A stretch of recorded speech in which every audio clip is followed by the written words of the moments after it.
What's your financial plan if you lose your job tomorrow? Hey ladies, welcome back to my channel. It's your host London Lamborghini, and if you're new here, welcome to the channel where we upgrade our health, wealth and relationships by turning information into action. In today's video we have a wonderful TikTok compilation from Caitlin Kumi. Find her on TikTok and Instagram. All her socials will be linked in the description. And today she is talking about personal finance and lifestyle upgrades, including things like networking and career advice. So sit back, get your notepads out, take notes, and enjoy the video. What's your financial plan if you have a medical emergency tomorrow? What's your plan if your car breaks down tomorrow? You need to have 3 to 6 months of living expenses, and I don't want you to keep 3 to 6 months of expenses in a regular basic savings account where you're not earning more money on your money. 3 to 6 months of living expenses is known as your emergency fund. I recommend keeping it in a high yield savings account. That way you're earning a little bit more money on your money. Here are the top 3 high yield savings accounts according to NerdWallet. Number 1 is SoFi at 4.60%. We have American Express high yield savings account at 4.30%, and then Barclays at 4.35%. Would you rather have a fully funded $10,000 emergency fund and skip a dream vacation, or would you rather take that dream vacation and risk not having enough money saved up for emergencies? Let me know in the comments. Welcome to a day in my life as a pretty wealthy woman living in NYC. One thing I've noticed is that some people have this amazing life on social media, but they're not actually happy with their in real life experiences. They don't really feel like they have friends. They don't really feel like they have community. And even when they are going out, it's really just for the Instagram pictures or the videos. And I never want my life to get that way. So this weekend, me and my friend Betty are going to Smorgasburg. I really hope I'm pronouncing that right, but it's basically the Woodstock of eating, or that's how they describe themselves on their Instagram. You can find food from all over the world. Lobster roll and the raspberry apple cider were definitely the highlights for me. One question I often get asked is, how do I prioritize my friends, family, dating, as well as growing my business and growing my career? And the answer is scheduling things in advance. Betty and I have been trying to schedule this meetup for months, but the key was the follow-up. Both of us never gave up on each other, and we gave each other a lot of grace. And I think that's one thing people need to remember when it comes to maintaining friendships in your 20s. Everyone is busy, but you have to know the other person cares. And again, all about the follow-up. Now it's time for a quick nap because I'm going to my friend's after party. She just launched this podcast called On Our Terms. I am so excited for her and I can't wait to listen. It's definitely going to be added to my Pretty Wealthy Woman playlist because I know the girls have been loving it. I think we have like over 1,000 saves on this playlist. My friend Bree was at this event, as well as my friend Joey, and then we played a little game, What's in My Bag. If you're a recovering homebody like me, let this be your sign to just say yes and be outside this summer. 11 things I wish someone reminded me in my early 20s. Number 1, most of your issues are due to lack of boundaries. Learn how to say no. Number 2, leave your hometown. Sometimes you need to change your environment to reach your goals. Move to a city where there are a lot of successful people and career opportunities like New York or LA. Number 3, be okay with not being liked. Be okay with being misunderstood. Some people will admire you and some people will envy you, and that's just life. Number 4, you can't stress yourself into a better situation. Stop stressing about the things you can't control. Stop overthinking and creating scenarios in your head. Number 5, learn to be comfortable being alone. Go out to eat by yourself. Go on a solo trip. Number 6, don't be afraid to ask for help. Most people aren't self-made. They're community-made. Number 7, if you settle for the wrong guy, it can create more problems. Sometimes you don't need a new man. Sometimes you need to be single, reflect, go to therapy before you start dating again. Number 8, you can do all the work to become the best version of yourself. Go to therapy, get in shape, invest in your appearance, and still get rejected. Number 9, learn how to socialize with people of different genders and races if you want to level up your life. Everyone has something in common, you just have to find it. Number 10, a calm mind, a fit body, a house full of love are 3 things that can't be bought and still have to be earned. Number 11, find a hobby or interest outside of your comfort zone. Join a running club, try pickleball, or learn how to play golf, play tennis, or poker. If you found this helpful, let me know your favorite lesson and let me know if you want a part 2. Welcome to Today in My Life as a pretty wealthy woman living in NYC. Today we're not only serving looks, but we're also giving influencer marketing thought leader because I'm speaking on a panel for impact.com. I love it when I get these speaking opportunities from not only putting it on my vision board, but also from networking. Unfortunately, right before I went on, I lost a press-on nail, but I still did amazing at this event. Anyways, back to my networking tips. So I always reach out to a person, maybe not person, 3 to 5 people I admire a week and ask them for a 15-minute coffee chat. This usually turns into opportunities or just allows me to expand my network. So I reached out to the CMO a couple months ago. She liked me, we stayed in touch, and then she asked me to speak on this panel. Super organic. And then of course I had to do this fit check. I love this fit from Newly. And when I went home after the event, I decided it was time to tidy up because it's really important for me to keep a clean space in order to be productive. And I'm also taking care of my mental health. So I've been journaling lately. Then I went to a Barry's class. I love ClassPass. It's how I take all these workout classes. I try to do 2 to 3 a week. And then I went home and decided it was time to catch up on some Love Island. And that was the end of my day. You know what hurts more than rejection? Missed opportunities. So girlies, you know what I want you to do this week?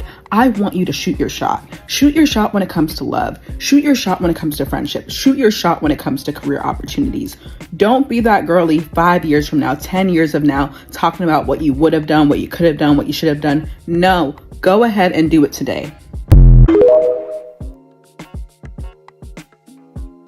I've got a question for the girlies, especially my girlies that are good with money. What do you use to manage your money? Are you using a spreadsheet or are you using a budgeting app?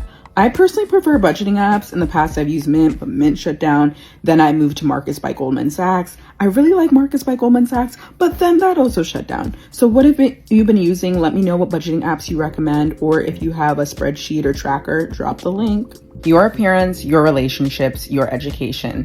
If you want to go from insecure to confident, I highly recommend investing in these 3 areas. This is really what's going to help you become a pretty wealthy woman one day.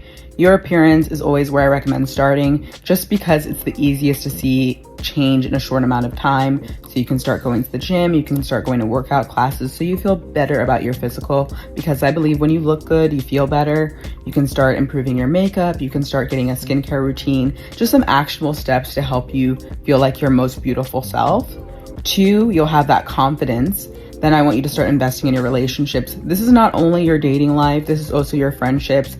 Having meaningful connections is really key to your happiness. And I feel when you are happier, you are more willing to thrive in all areas of your life. You're more willing to pour into people. You're not really keeping this hater energy because, again, you're happy.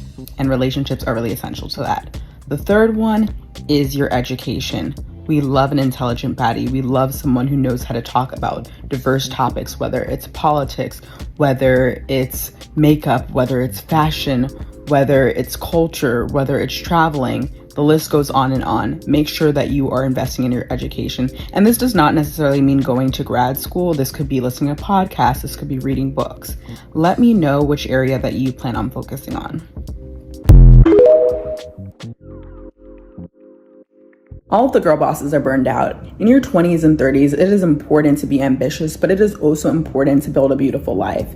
Building a beautiful life requires you to prioritize your relationships with family, friends, and romantic relationships, as well as your health, your physical health, your mental health, and doing the things that bring you joy, even if they can't be monetized. So remember, get your money up, but also don't neglect your happiness. What are some things that wealthy women do to tell you they're rich without telling you they're rich? For me, it's always when I see a wealthy woman sitting on corporate boards. Yes, I love that for her because those board positions, they be paying, okay, and sometimes in equity. We love that for them. 2, they are outsourcing queens. These women have private shoppers, they have chefs, they have house cleaners come in. And I mean, they have the whole support team. They are not trying to do everything themselves. And the last thing, especially those who are the fashion girlies, they have those like Chanel people, Dior people on lock when they want an appointment. They just tell them, hey, I'm coming into this city. Can you hook me up?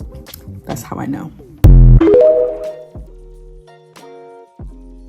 Girlies, I don't think you understand, but networking happens at a party, networking happens at a run club, networking even happens after church.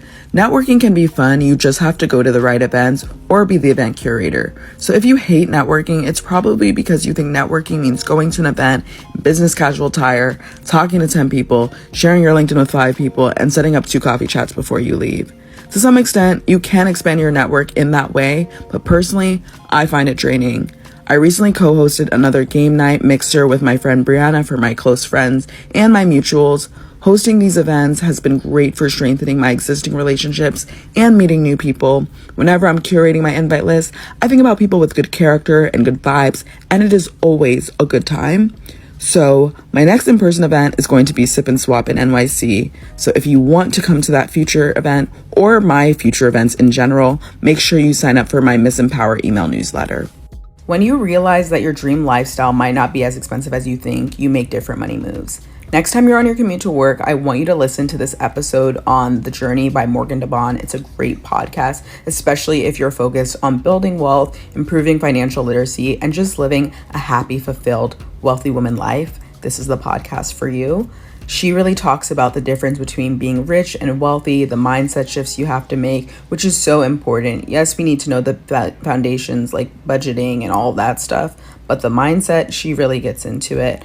I love this exercise she has you do on this episode. She makes you write down all of your expenses that your dream life would entail. So maybe you want a private chef, maybe you want a house cleaner, maybe you want a personal stylist. And then you kind of work backward to figure out how much money you need to make in order to afford that lifestyle. And I think it's really helpful, especially if you're someone who's young, maybe high earning, but not super wealthy yet, hasn't accumulated a ton of assets, but is on that journey. Do this exercise. You might realize that you can actually afford some of the luxuries now. So maybe you do this exercise and you realize, you know what? I can actually afford a house cleaner. I can actually afford to get a personal trainer. I can actually afford to get a stylist. Maybe you can't afford all of them. Maybe it's just one. But this exercise will help you realize that, yeah, I actually can afford some of those things. And what's great about realizing these things, like being able to maybe afford a chef or maybe being able to afford a personal trainer, you realize that you can free up your time to do the things you want to do. Let me know what you think in the comment section. For me personally, I would love to have a housekeeper come bi-weekly. I would also love to have a personal chef, but only to come and teach me how to cook, because I personally would like to cook my own food. However, if I am too busy to cook my own food, I would love to have a food subscription service. And I know those are relatively affordable, like HelloFresh and Daily Harvest and things like that. I would also love to have a nanny, but most of all, I would love to have a husband that changes diapers and does dishes, because I hate to do those things. But let me know in the comments, how is your financial journey going so far, and how would you like it to look in the near future? Until next time, thank you for all the new subscribers, and don't forget to like, comment, and subscribe.